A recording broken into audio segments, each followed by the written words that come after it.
welcome back to another edition of Music Monday from the podcast Nurture the Mind. I am your host, Poots, and we have yet again another music reaction. This week, we are going back to a familiar artist known as Bilmuri. Bilmuri.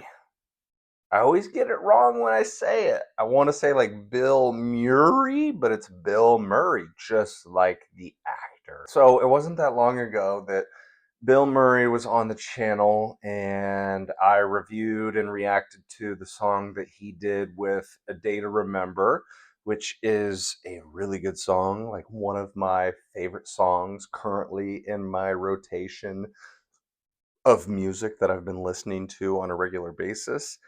And I saw in a comment on that video, somebody said, you need to check out more Bill Murray. So that is what we are going to do today. It wasn't that long ago that he dropped a new album called Kinda Hard. Let me get the official release date so I don't fuck it up, so I don't butcher it. Oh, so it was April 10th. Of this year, and today that I'm recording is April 19th. So just about 9 days ago. And you know what? Just for the sake of this video, let's read a little bit. I always go to Apple Music and I like to read the little description that's on there for the album. So it says, strewn with heavy metal flex, like FLECK. I don't know what that means. What is the definition of flex? Bill Murray's 16th album. This is his 16th album. Kinda Hard exudes a hardcore emo style that Johnny Frank, the former vocalist / guitarist of Attack Attack, has embraced over the years. From the ferocious title track, snarling, wordless introduction to a gentler arrival of finisher Waves, its exterior of guitar riffs, howls, and pop-punk bravado bellies a softer, if sometimes bitter, emotional center. Yeah, you keep screaming at me, trying to tell me who to be, baby. It's obnoxious, can't believe you used to be part of me. He growls over the frenzied More Than Hate, which is the one that we're checking out today. I didn't say that, but that's the song we're going to listen to as the singer-songwriter surges through a lyrical roller coaster of regret, introspection, nostalgia, and acceptance. Sonically, he adds touches of country and even trilling saxophone to a ruckus mix of unabashed, angsty rock energy. That is quite the definition. That makes me think this project is going to be a little bit of everything. I mean, on Apple, it is labeled under the rock category. Dude, I wanted to do just More Than Hate, but the way that they were describing the intro as like wordless, just an instrumental, I kind of want to check that one out. I mean, it's the title track. It's literally called Kinda Hard. So if you guys don't mind, I am actually going to switch up what my original plans were. I'm going to listen to Kinda Hard, the intro, and then I'm going to skip tracks 2, 3, 4, and then we're going to go into More Than Hate, because when I was looking at Spotify at all the songs, the album, just trying to see which songs are the most popular, which songs have the most streams, More Than Hate was the top one, but I'm assuming because that was released like 9 months ago when I'm looking on YouTube. So that was probably one of the lead singles for the album. So it makes sense why it has more streams. But, you know, maybe it's one of the better tracks on the album that everybody is going to and listening to. So, yeah, I had a plan, but we're going to switch it up a little bit. We're going to do Kinda Hard first. I don't know. I guess I could look and see if they have, because I was going to do the music video for More Than Hate. I wonder if there is like an official visualizer for Kinda Hard.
Jesus, dude.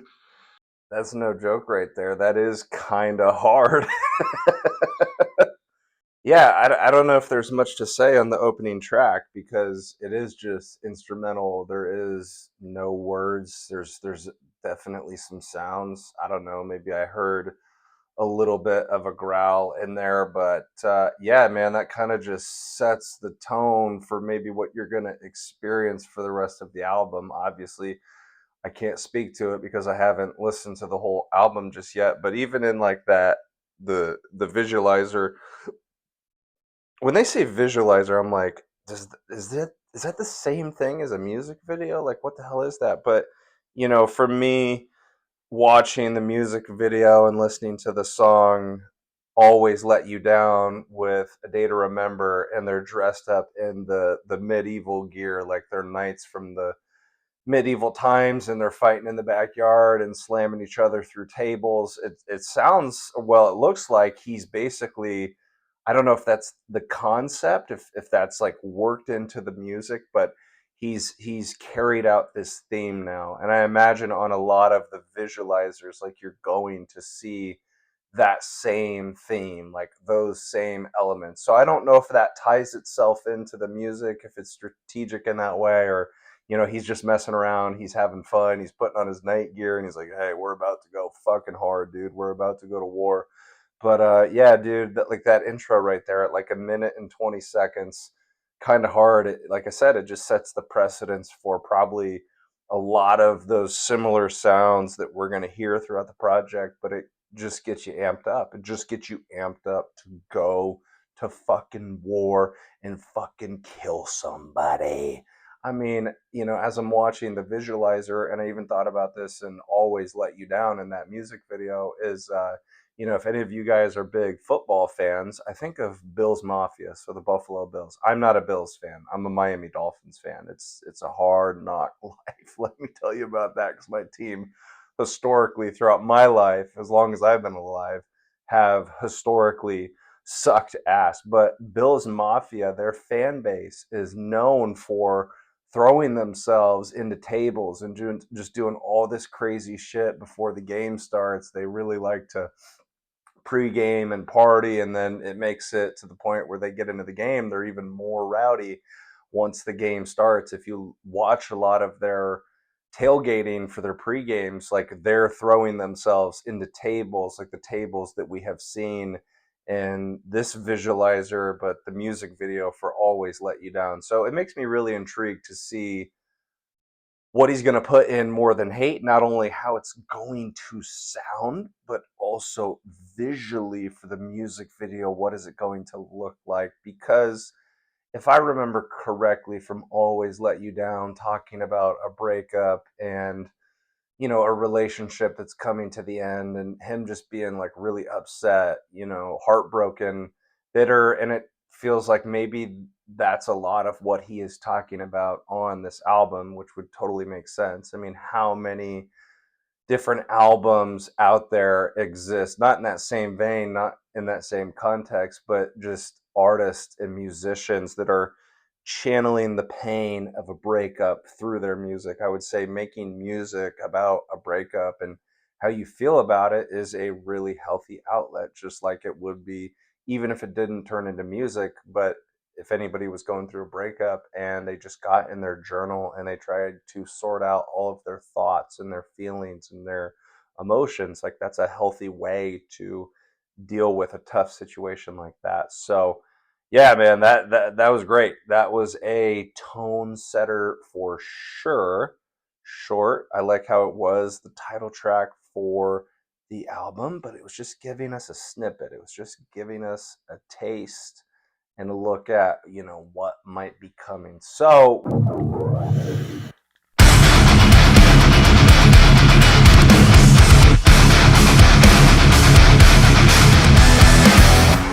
act holy, you ain't clean. You're a demon underneath. All your sweetness is a fake. You get evil, you're insane. I'm not saying that I'm perfect, so why am I the one that's hurting? You love to set my life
love to set my life on fire, feel you burning in my face. Sick of taking all this heat, tired of catching all these strays. Yeah, you keep screaming at me, trying to tell me who to be.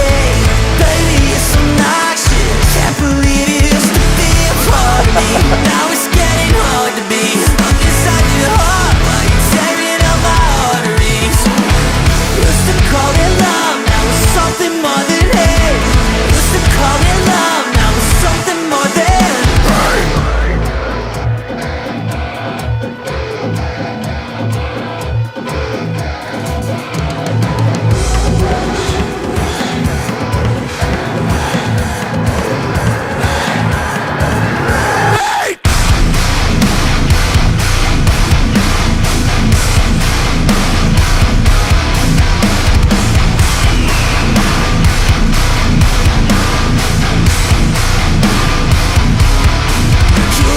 Set my life on fire, feel you burning in my face. Sick of taking all this heat, tired of catching all these strays. Yeah, you keep screaming at me, trying to tell me who to be. Baby, it's so noxious, can't believe it used to be a part of me. Now it's getting hard to be stuck inside your heart while you're tearing up my arteries. Used to call it love, now it's something more than hate. Used to call it love, now it's something more than hate.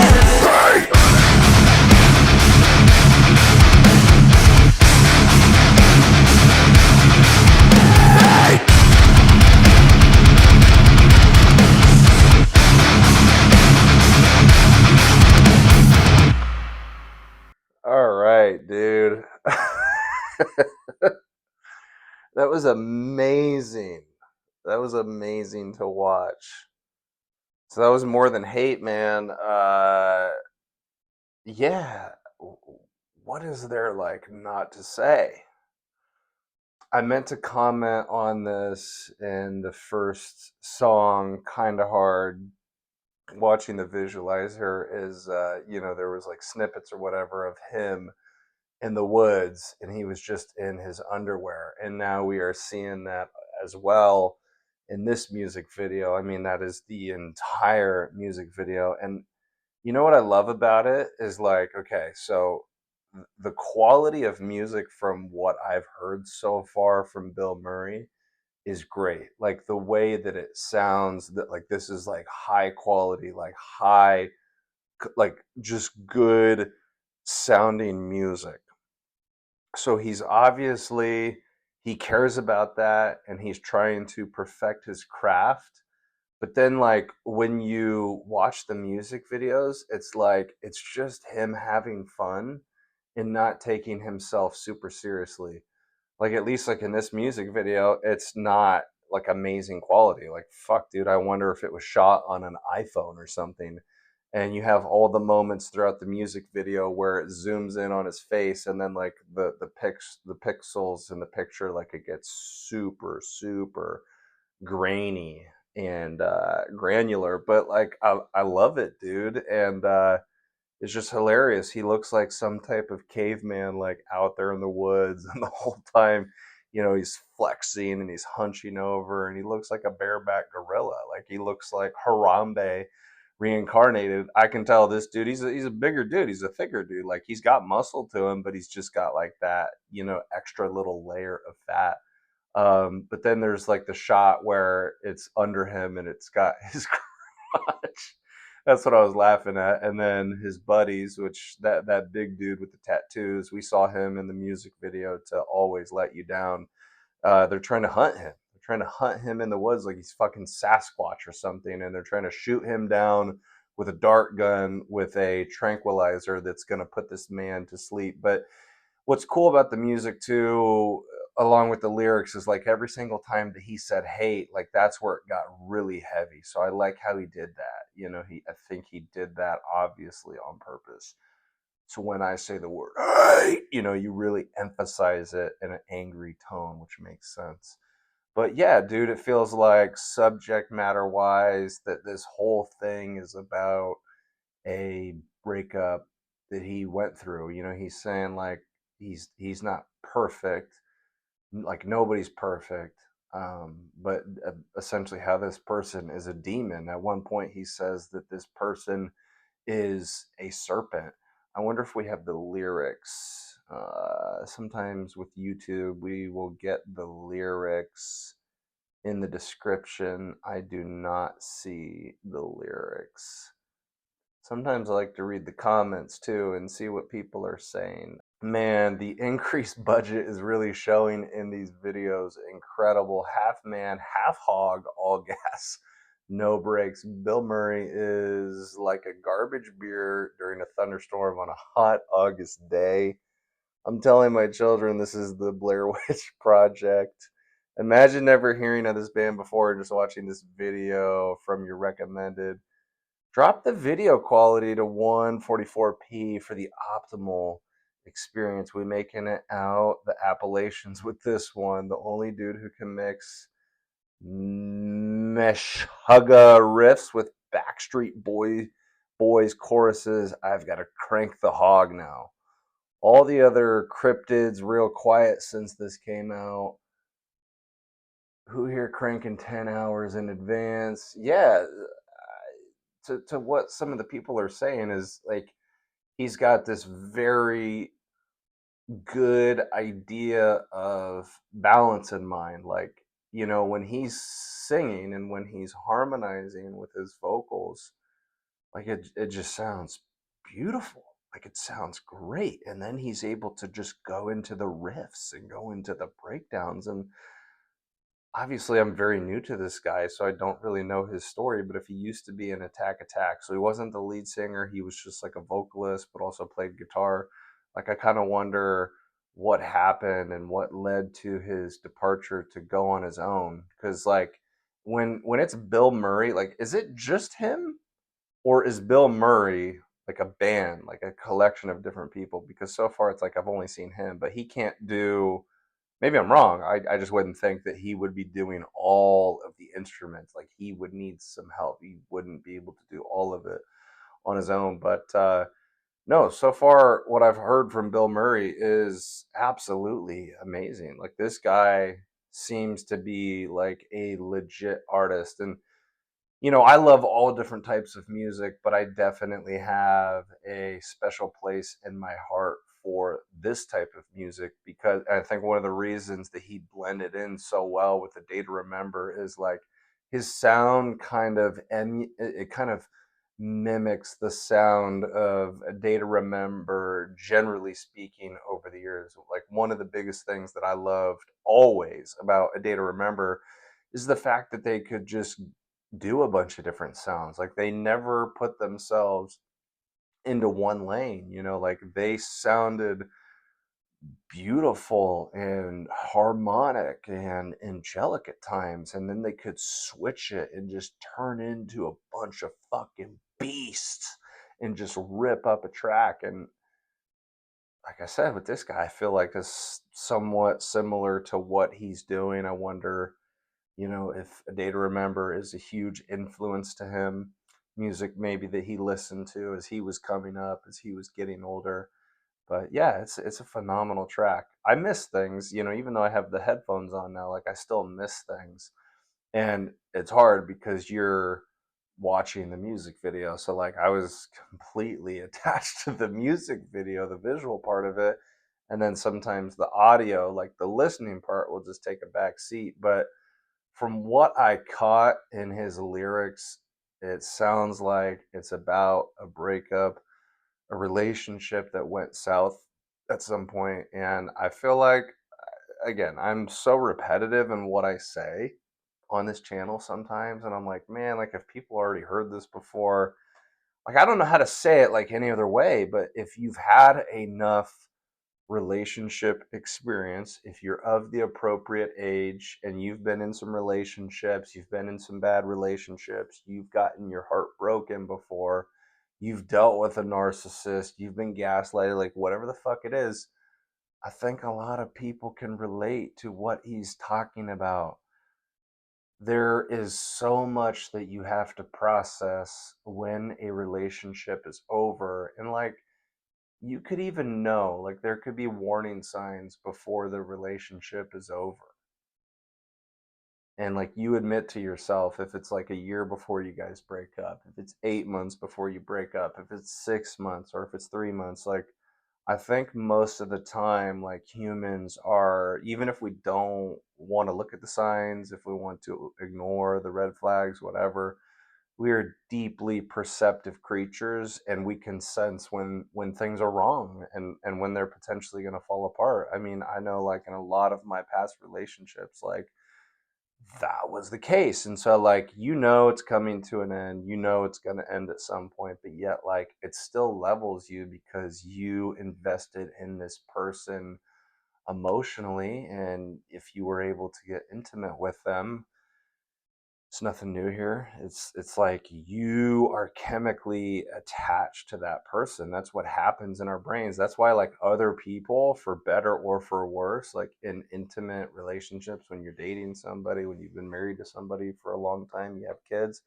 if you get intimate with somebody, there is a chemical connection in both of your guys's brain. I mean, when you have sex with somebody and you have an orgasm, oxytocin is released in both participants' brains. And basically, oxytocin is the bonding chemical. So now you feel more attached to that person because you got intimate with them. And so layer that in with doing that not just once, doing that however many times throughout the course of your relationship, and not even just the sex part. I mean, you could be invested in them emotionally without the sex, but that's definitely a part of it, right?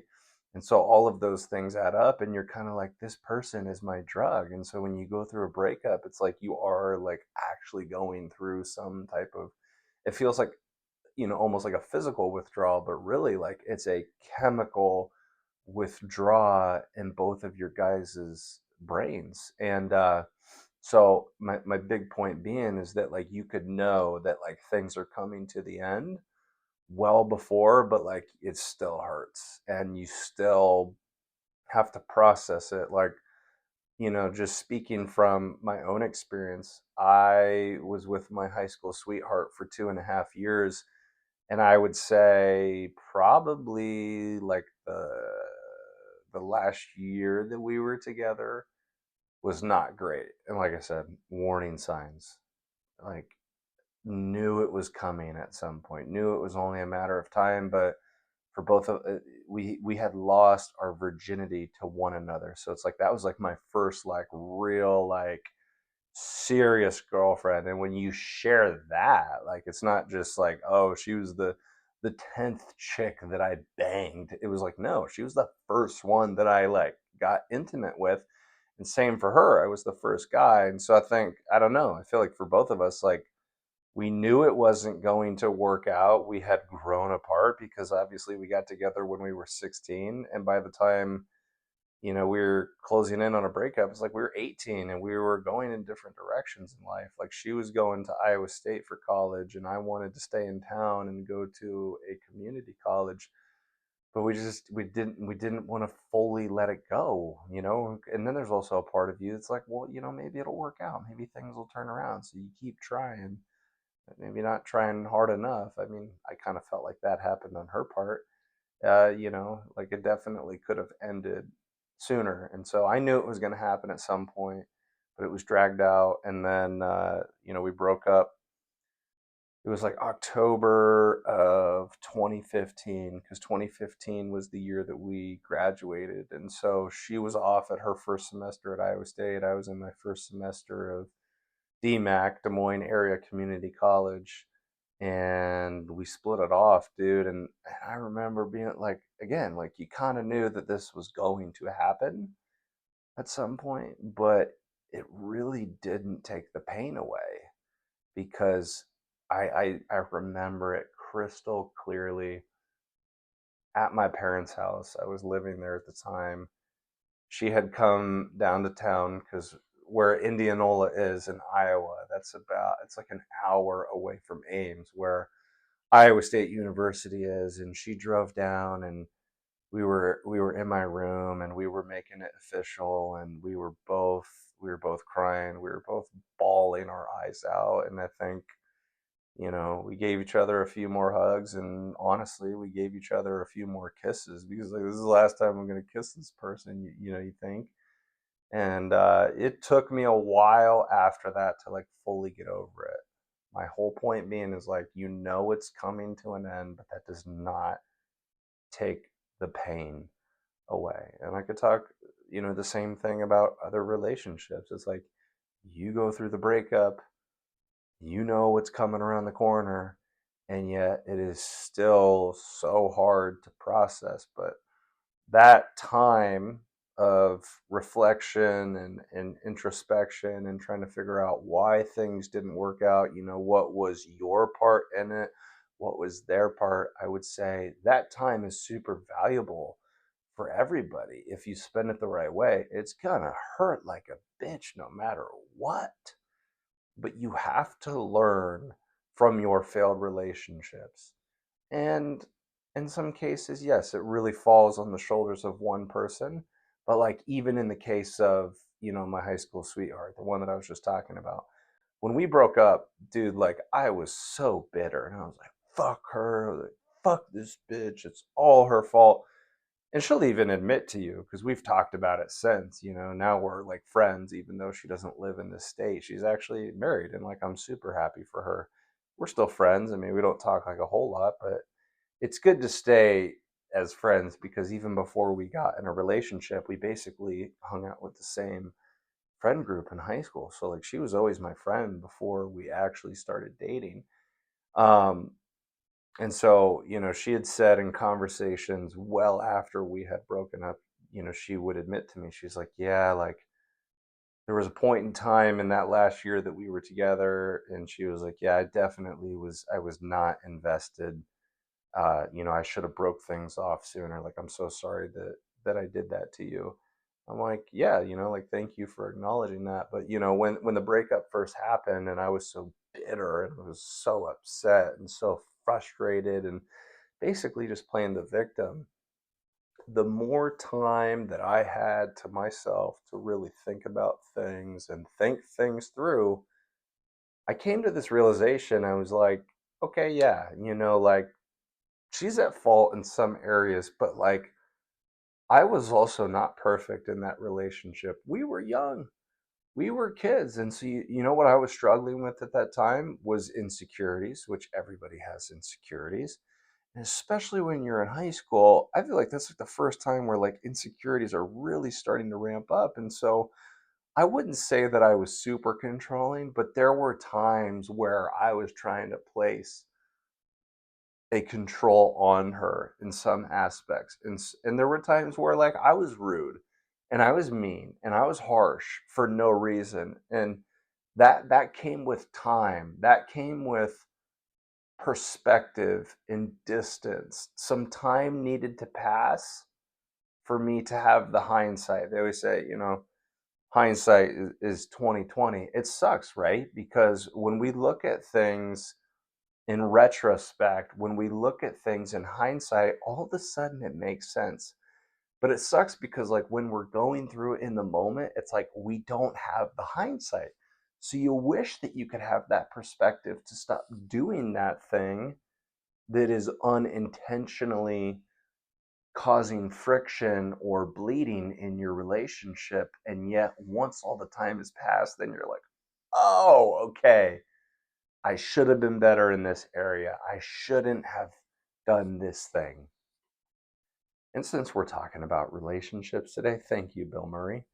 It's like, let's apply this to 2026, where we're at in the current dating market right now, and how there's a lot of people out there close to my age, 29, that are single, that have been perpetually single, haven't been in a relationship in a long time, haven't even had sex in a long time. I'm not saying you always have to be having sex. I'm just saying the numbers now are alarming. It could be women, but I've heard stats thrown around for like men, and like in the last year, how much sex they've had. When they do these polls or these surveys, wherever they get the information from, it's like that's that is astonishing, because for a man, it's not that life is all about sex, but as a man, one of your greatest motivators and drives, especially when I was in high school, after high school, and I would say even at 29, it's not all about the pussy, or if you're gay, if you're into, dicks and an asshole, that's okay. I'm not here to judge whatever you're into. As a man, that sexual component is super motivating. You want girls to like you and you want to get laid and you want to fucking play with some tits and grab some ass. It's in our DNA as humans. It is our natural instinct as fucking primates, dude. And so you can't just neglect those. And that's what I worry about with the numbers declining, because now the option for both men and women is like everything is now secluded to online. And it's so much easier to just masturbate or to look at porn. And it's like if you keep doing that for long enough, that's not going to give you as much incentive and as much drive to go out there, find a mate, and fucking put in the work to obtain a relationship and then keep it. And I think that's what I'm worried about for my generation, younger generations. I guess just the world at large is like everything has become so isolated through COVID and technology. And because everything is like superficial and everything feels, transactional right now, people are not investing in relationships and trying to make it last long term, because it's like at the slightest inconvenience or the first thing that you identify wrong with that person, people just pull the chute. They just throw the parachute and they just fucking jump out. And like, I haven't been in a relationship in 4 years, which I don't know, maybe that's partly my own doing, but also the situation that we're in. And then sometimes it was the other person, it was the female that I was trying to court. It's just like, I don't know what that leads to, because if less people are having sex, if less people are in long term committed relationships, if less people are in marriages, if less people are staying together and more divorces are occurring and you're splitting up the family, what is the future going to look like? And on top of that, we're going into fucking everything land today. We're going into conspiracy theory land. And I don't care what y'all think, you can fucking kill me. But like, think about what they put in our food. Think about what they put in our water. Think about what they put in the air. Think about what they put in the vaccines. Other studies, I'm gonna have to pull all this shit up and link it in the description below. But testosterone levels in men continue to drop, to plummet, which is not good.